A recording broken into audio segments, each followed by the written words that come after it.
This clip was recorded for the UK Wine Show. For more information about the UK Wine Show, you can go to ukwineshow.co.uk. Hi, my name's Chris Scott and I'm here with Matteo Lunelli from Ferrari Winery in, Trentino, really, isn't it? Trentino. We are in the northeast of Italy. Do you say it Trentino? I always say Trentino. We say Trentino. Trentino. And that's, you say north and you've got Alto Adige up there as well. Yeah, actually in Italy we are a single region, Trentino Alto Adige together, which is then divided in two provinces. Alto Adige, Südtirol, and then Trentino, which is Alto Adige is the province in the northern part, and Trentino is a little bit south.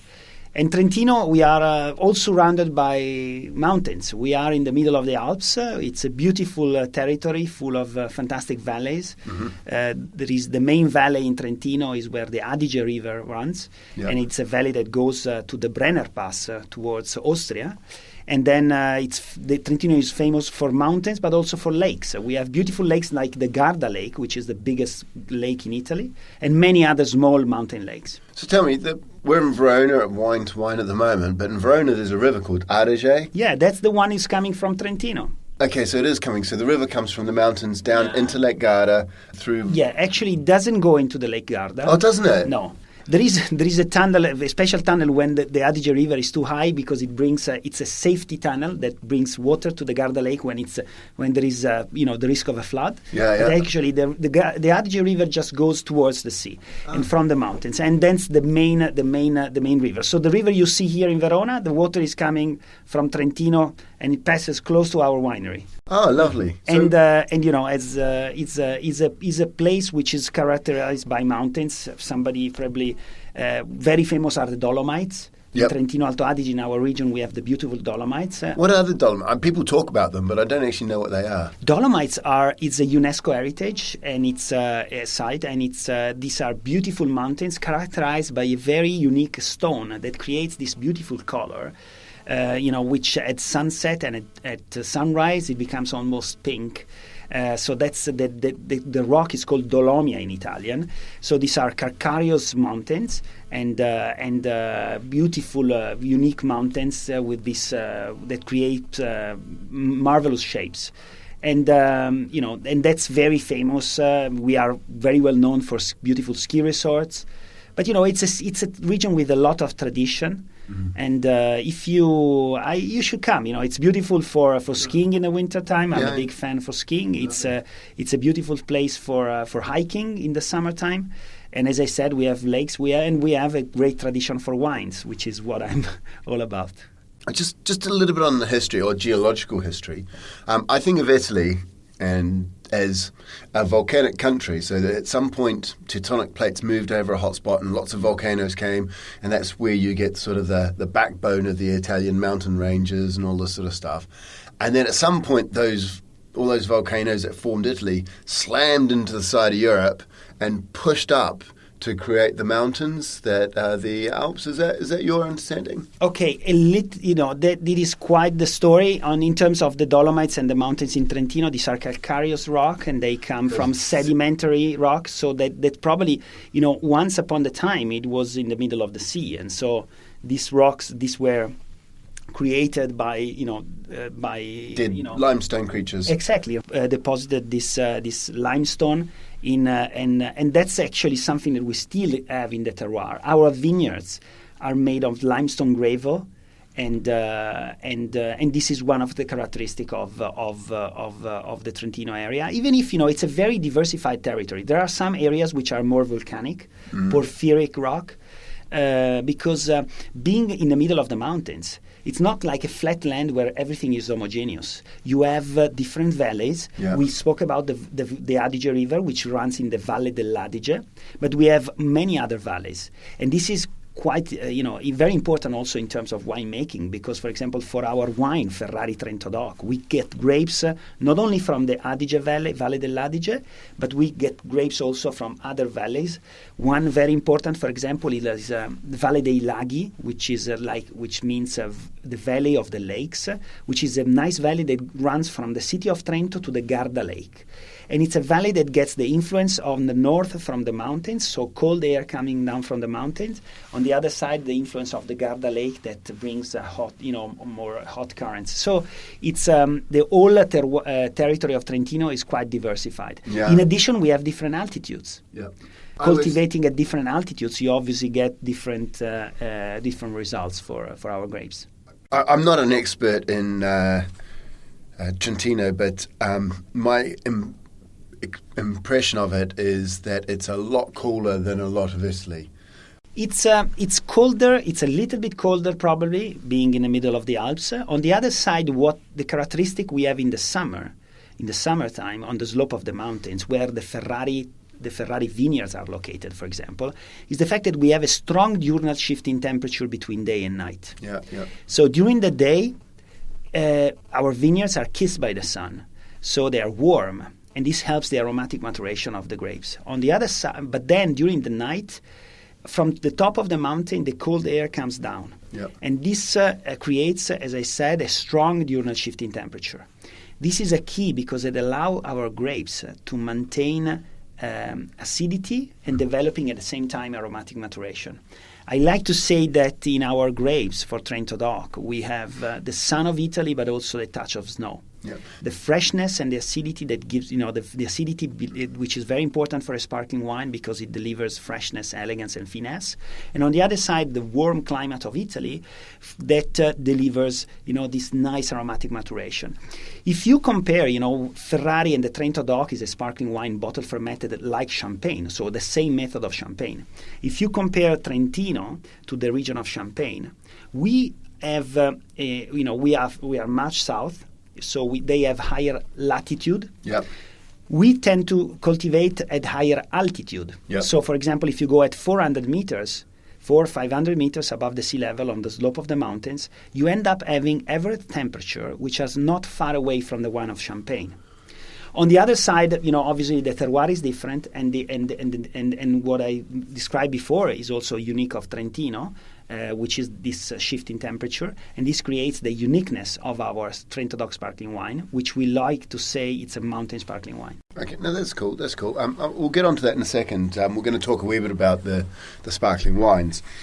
But you're in mountains, Yeah. which means, and valleys, so you're surrounded by mountains. Do you find you don't get much cloud cover? Is it, because looking at thinking about the geography of it, I would have thought you're pretty cloudless most of the time. But like Alsace has the Vosges Mountains that protect it from the bad weather. Do you guys get a lot of cloud cover, or is it not like that?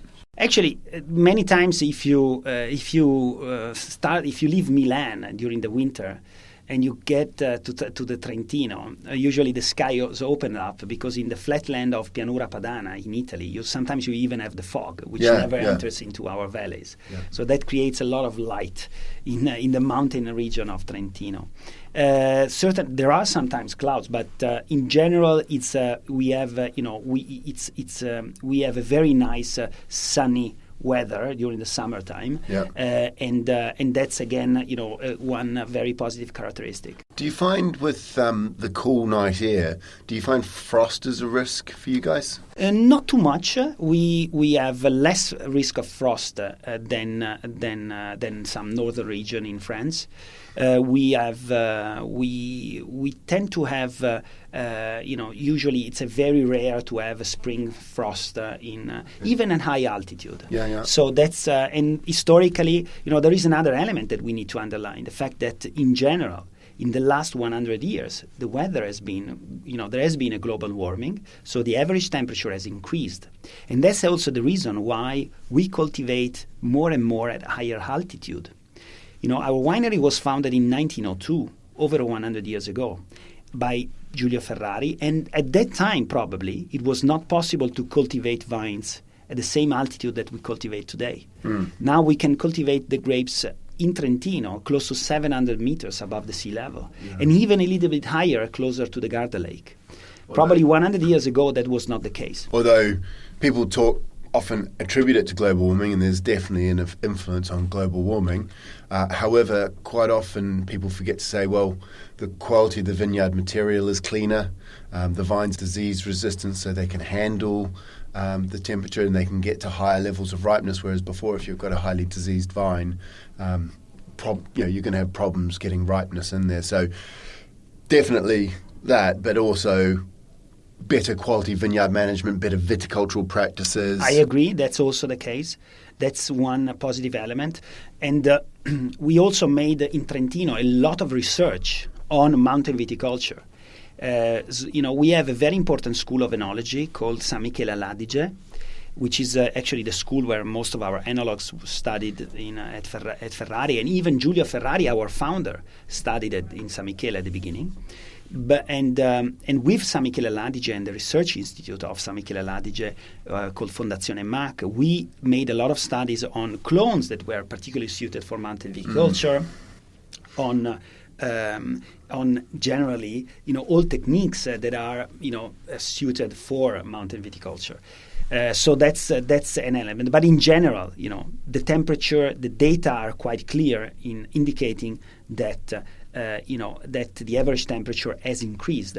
And at the same altitude in Trentino many years ago, the harvest time was later. That's the reason why we tend to go higher and higher. All the new vineyards that we are planting, we tend to go higher in altitude.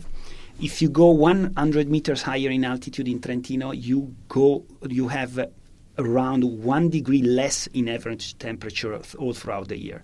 So it's a process where I think we are lucky, because with the mountain, we can compensate a little bit this effect of increasing temperatures. I think that's one of the things a lot of people get a bit uptight about is, global warming, or vineyards are going to be a problem.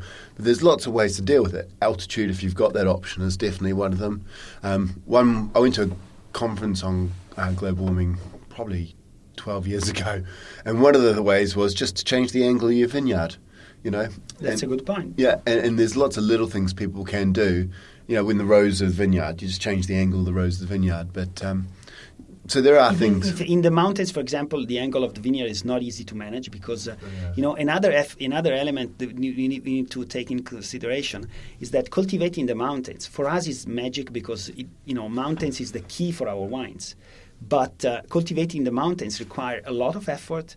You normally have lower yield. You need to work a lot. You need to end pick all the grapes. So mountain viticulture is amazing for us, but it also requires a lot of work, and it tends to be pretty expensive. Okay, I know Alto Adige isn't your region.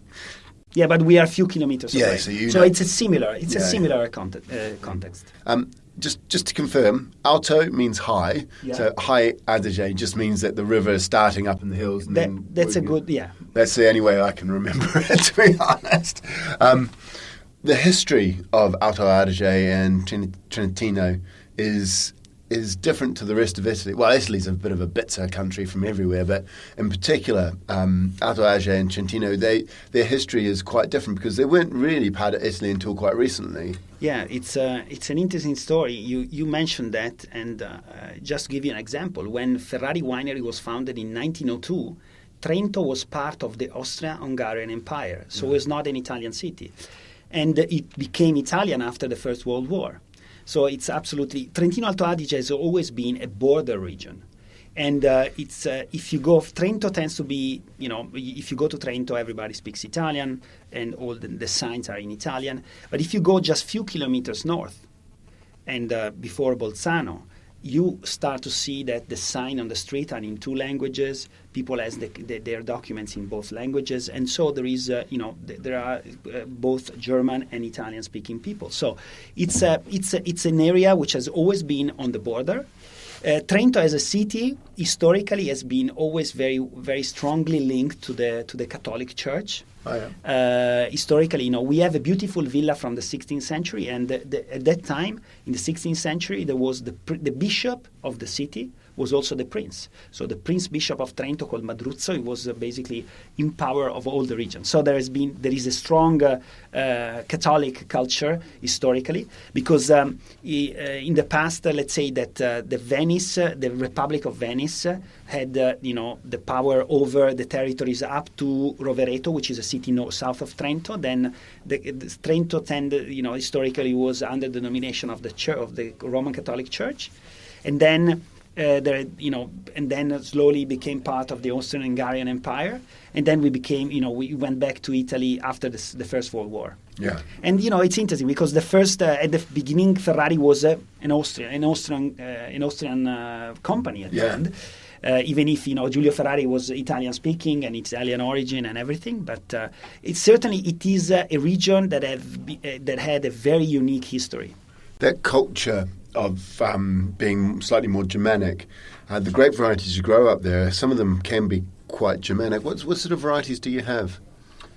I mean, there are some local grape variety that, for example, the Gewürztraminer is from Tramino, which is a few kilometers north. So Gewürztraminer is the from Tramino, yeah. Okay. But we have concerning Trento DOC, we have a history linked to Chardonnay, which was brought from France, and it's I want to underline that actually it was Giulio Ferrari, our founder, who was the first one to bring Chardonnay into Italy.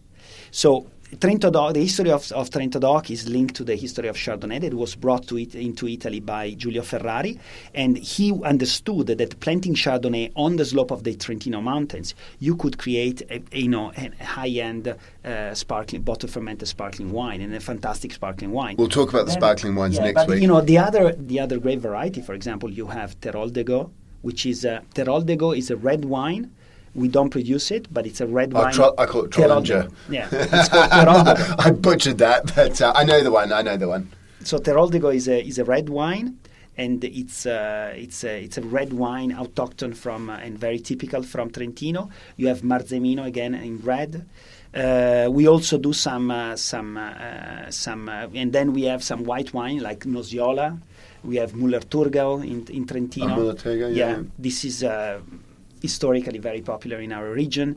But then I think there is now a very strong tradition from Chardonnay that was brought by Giulio Ferrari at the beginning, but nowadays is a great variety that really got a unique, a very strong development in the region because we cultivate a mountain Chardonnay, and we selected in San Michele al Adige we developed clones of Chardonnay which are particularly suited for mountain viticulture, and this is what this is the heart of Trento DOC, and as well as some still wine Chardonnay, which we also produce with the Matteo Lunelli brand. Okay, let's just talk a little bit about just touching on Alto Adige's grapes. Are they different or are they the same? Alto Adige is again it's similar. In Alto Adige, Pinot Noir and Chardonnay are as well quite popular, like in Trentino. You have, as I mentioned before, Gewürztraminer, which is certainly historically very important from Tramin, Termeno, and as well, there is Sauvignon, there is Pinot Grigio. We have many great varieties. I think what the common denominator of Trentino and Alto Adige are the mountains. So when you plant all these grapes are mountain wines, mountain grapes. Although, and you'll correct me here almost certainly, but for some reason I think that one of those two regions, Alto Adige or Trentino, is more planted on the valleys and one's more planted on the hills. Is that right? Not really. No? I think it's similar. It's similar. Okay. You have, for example, for still wines, in the valley you have very good results. When you go for sparkling, where you need higher acidity, you need to have sharpness, finesse. Then, higher altitude vineyards are better. So it really depends what you want to achieve and the style of the wine you want to get. Okay. And then independently from the from the altitude, you can get different results. Okay, then. I think we're going to wrap it up there, Matteo. So we'll talk about the sparkling wines in a bit more detail next week.